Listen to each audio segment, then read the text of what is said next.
As taking steps to manage anxiety becomes more commonplace in humans, don't forget about another family member that might also be experiencing anxiety: your dog. I'm Sara Ondrako, a certified canine behavior consultant, and this is my pup, Blue Ivy. And today, she's gonna help me explore with you some of the causes to dogs' anxiety. What are some of the signs and symptoms, but also some of the ways to treat anxiety in dogs. First, let's uncover the causes to dog anxiety. Why do dogs get anxiety? Well, most cases of dog anxiety are brought about by a change in the environment or their routine. So let's look at 4 specific types of anxiety to start. The first is separation anxiety. Dogs that are experiencing separation anxiety are feeling stressed when they're not with their person. The second is environmental anxiety. Now, this type of anxiety is triggered by something happening in the environment. It could be something like a scary noise, like thunderstorms or a car horn or construction noises even. It could even be from a stressful event, like a trip to the vet's office for a medical procedure. Dog anxiety can come about even by simple changes, like adding new decor to your home or even rearranging furniture.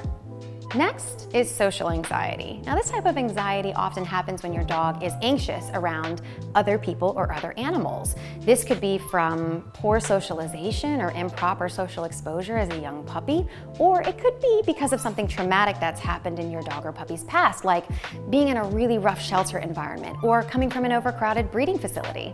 The fourth one is age-based anxiety. As dogs age and become older, they're susceptible to what's called canine cognitive dysfunction, kind of like doggy dementia. So they start to become anxious when maybe they forget the layout of the house, they become a little bit disoriented, they might even forget some of their human family members briefly. Here are 8 signs of anxiety to watch out for, which Blue Ivy is clearly not exhibiting. But regardless of the type of anxiety that your dog is exhibiting, you'll want to look out for some of these signs and symptoms. Here are some of the more common ones. Restlessness, like pacing, wandering, and repeatedly lying down and then getting back up again. Excessive barking and whining. Constant or excessive panting or drooling.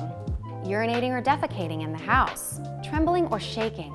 Showing signs of aggression, like growling, lunging, or even biting human family members. Compulsive or repetitive behaviors like circling or licking the air or even overly excessively licking themselves. When you spot these recurring symptoms, take your dog to the vet because they might not just be anxiety, but they could also have some underlying medical conditions. Your veterinarian will determine if your dog has anxiety and advise you on what to do next.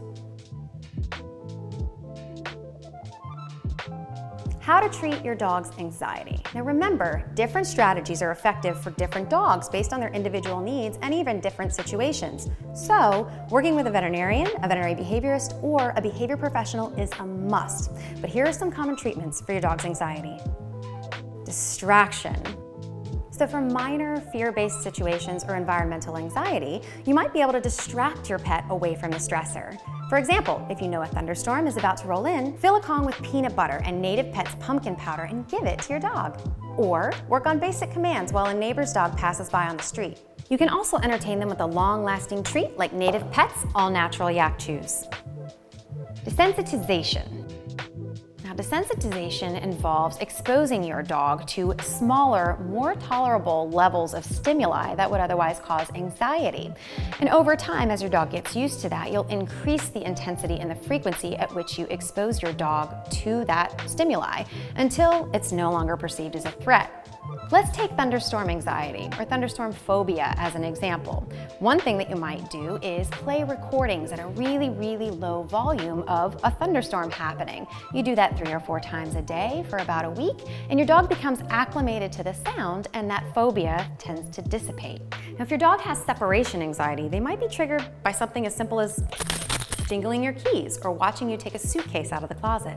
Try doing these activities when you're not actually leaving the house so that your dog no longer sees it as a trigger for a worrying situation. Now, before you begin, partner with your vet or a behavior professional so that you don't accidentally scare your dog in this process. Now on to one of my favorites, which is counter conditioning. Counter conditioning means that you're going to create a more enjoyable experience with a previous trigger. We're going to desensitize them first, practice a little bit of that until there's some neutrality with how the dog feels about that trigger, and then we're going to pair it with something that they really like a treat or a toy. So, for example, every time there's a boom of thunder, I might toss a treat to Blue Ivy.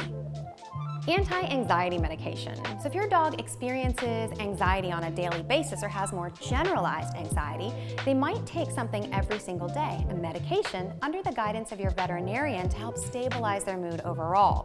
For more predictable anxiety events like car rides or thunderstorms, they tend to give you something that's more event-specific, so something that you can give to calm your dog's anxiety before that event actually happens. For various types of anxiety, you can try Native Pets Calm Chicken Chews. They don't just help with anxiety, but they also help to improve sleep, to relax the muscles, and they use all natural ingredients like melatonin and L-theanine. Plenty of dogs suffer from anxiety, but the good news is that there are lots of ways to help your dog cope and even overcome it. No matter how you approach treating your dog's anxiety, be sure to keep your vet informed just in case there might be something else going on. And don't hesitate to reach out to a behavior professional for help. They can give you tried and true practices that you can lean on now and even in the future. For more tips on keeping your dog happy and healthy, be sure to subscribe to the channel and check out the Native Pet blog.